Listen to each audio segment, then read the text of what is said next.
হাই friends, good morning.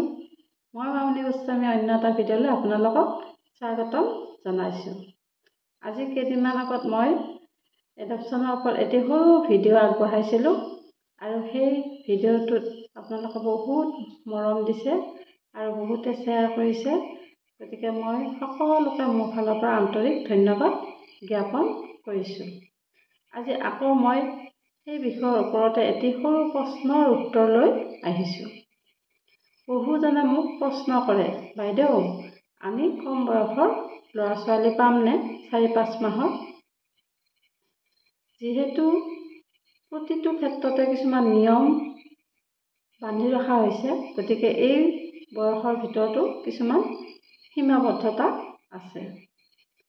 যদি বিবাহিত পুৰুষ মহিলা দুয়োজনৰে গিৰিয়েক ঘৈণীয়েক দুয়োজনৰে বয়স যোগ কৰি দ্বিতীয় বয়স 85 বছৰ হৈছে, তেতিয়াহ'লে আপোনালোকে 0 পৰা 2 বছৰ বয়সৰ ভিতৰতহে সন্তান লাভ কৰিব।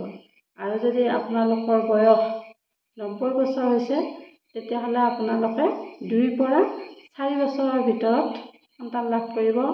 আৰু যদি আপোনালোকৰ 100 বছৰ হৈছে, তেতিয়াহ'লে আপোনালোকে 4 পৰা 8 বছৰৰ ভিতৰত সন্তান লাভ কৰিব।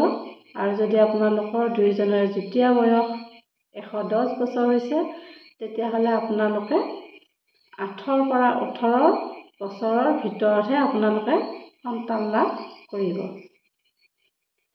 যিহেতু একক মাতৃ আৰু একক পিতৃয়েও সম্পূৰ্ণ আইনী প্ৰক্ৰিয়াৰে শিশু এটি তুলি ল'ব পাৰে, তেওঁলোকৰ ক্ষেত্ৰত বয়সৰ সীমাবদ্ধতা তেওঁলোকৰ ক্ষেত্ৰতো আছে। তেওঁলোকৰ বয়সৰ সীমা হৈছে, যদি তেওঁলোকৰ বয়স 40 বছৰ, তেতিয়াহ'লে তেওঁলোকে 0 পৰা 2 বছৰৰ ভিতৰত সন্তান লাভ কৰিব।